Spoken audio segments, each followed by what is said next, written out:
Hello, sir. Ito ka. Parang namumutla kayo. Anong, Siya, namumutla. ha? Umitik ulit.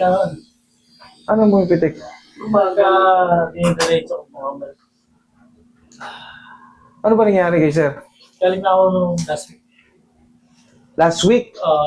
Yung cervical spondylosis na Second session. multiple disc desiccation. Multiple disc desiccation. Pero, naging okay ka na. Ano pong nangyari? Bigla siyang ano eh. Kailan siya? Kailan pumitik? Siguro na mga, ano lang, Sunday bumalik siya. Kung Sunday lang, ito lang. Pag ganyan ko, dinidiretso ko, binabalik niya sa kanan. Okay. Pero nung in-adjust po kayo, may nagbago po ba? Nakaginawa naman, kaya lang after ng mga ilang... Ano pong ginawa nyo parang paano siya pumitik? Paglingon nyo, ano? Wala May binuhat kayo? Wala May... eh. Pagkagising ko lang, naramdaman ko lang na parang hinihila na naman siya. Ganyan na kayo. Slight lang nung una kayo. Medyo daw naman. Malakas yung hila kayo. Tapos sumasakit po pa. Connected kasi yan eh. Sa likod pa. Pero parang namumutla si sir ngayon.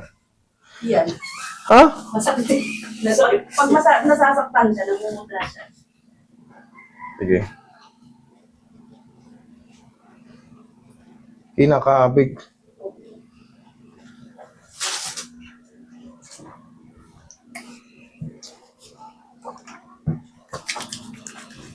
Hindi na pupukat yan.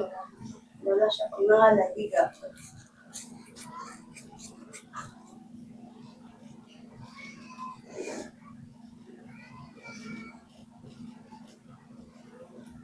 Multi-level disc desiccation yung kaso mo. Sakit? Ganyan. Okay. Pinikpitiksan talaga mapunta rito.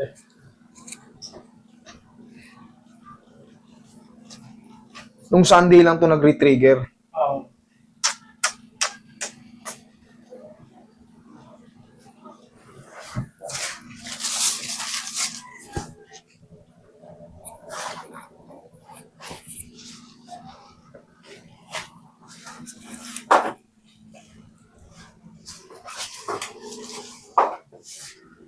Hindi kayo nakakatulog?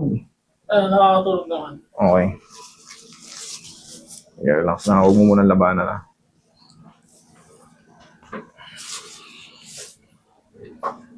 Dapa ka?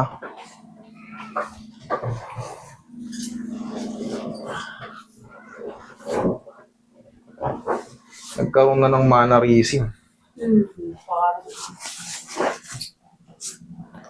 Ganyan na ganyan siya. Ganyan na ganyan.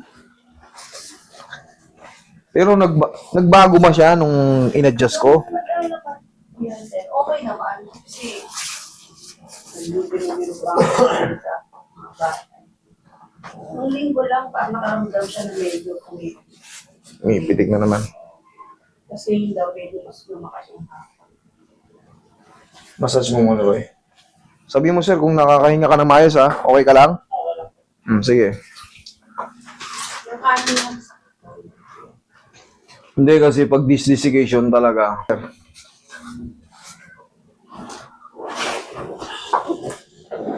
Same procedure lang naman ang gagawin natin dyan. Kailangan ma-decompress to para matanggal. Sige, straight mo yung katawan. O, tignan mo kung pantay yung katawan niya. Siya may sa dyan po. Sige. Sir, huwag mong lalabanan yung traction, ha? Hayaan mo lang muna, no? Para, no? Tiisin mo lang muna yung awit. Hayaan mo lang siya, ano? Okay? Huwag mo lalabanan. Okay, inhale. Exhale. Relax lang, ha? Diyan ka lang. Yan. Yan ang masong nyo.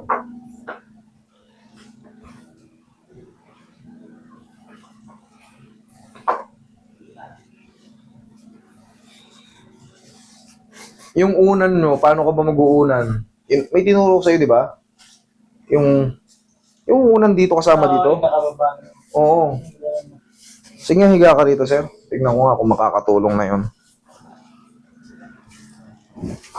Sige nga, higa ka nga.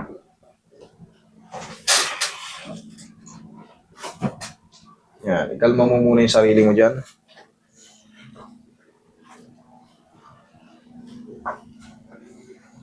Pag nakaganyang posisyon, mas ngawit ba siya o mas komportable? Anong Okay lang siya, kaya lang talagang pinipitis pa gano'n. walang masakit? Wala. Ma'am, manarisin na ito eh. Kung wala siya masakit, talaga may taong pag nas-damage yung ano, nagkakaroon ng Kasi pagka sobra na yung galaw, sumasakit din dito. ngangawit na yung pag ganun, ganun ang ganun. Okay. Ngayon, walang nang masakit. Kailangan to.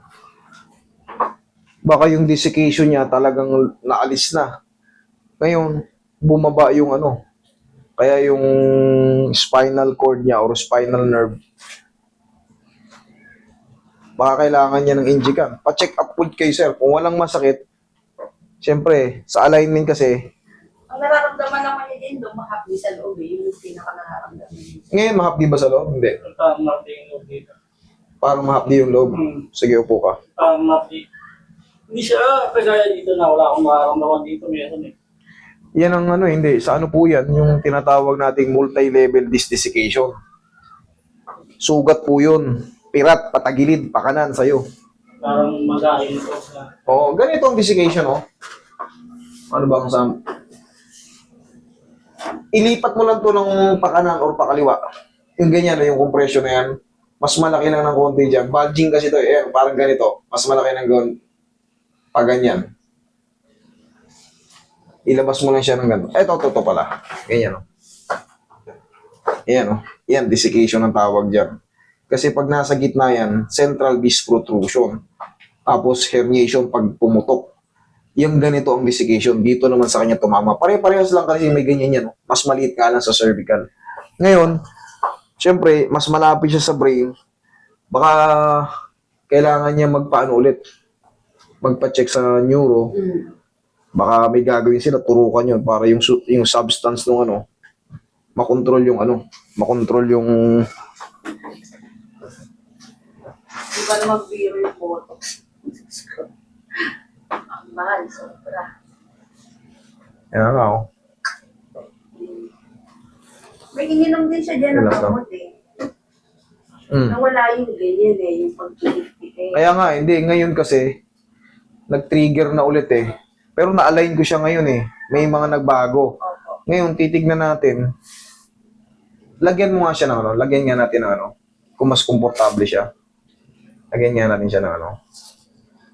Ayan, nasasakal ka ba? Sabi din kasi ng doktor niya, Hmm. pagka, parang 3 to 6 months. Oo, na-adjust ko. Na-adjust ko kaso, bunga nga ng sira ng disc. Nag-i-easy to, ano lang siya, nagbaback to zero. Kailangan talaga yun, bubutoksin talaga eh. Disc problem to, eh, yung, alam naman na natin, yung multi-level disc desiccation niya. Tandaan nyo, kung ano hindi, i-type nyo lang yun, what is disc desiccation?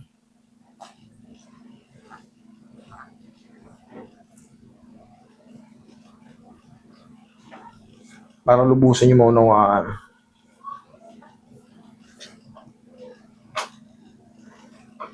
Subukan mong ipahinga muna to, itulog niya.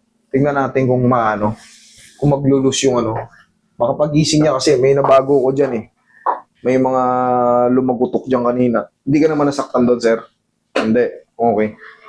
I-try nyo muna ikalma si sir. Kumbaga patulugin. Kumain ka muna, sir, tapos matulog.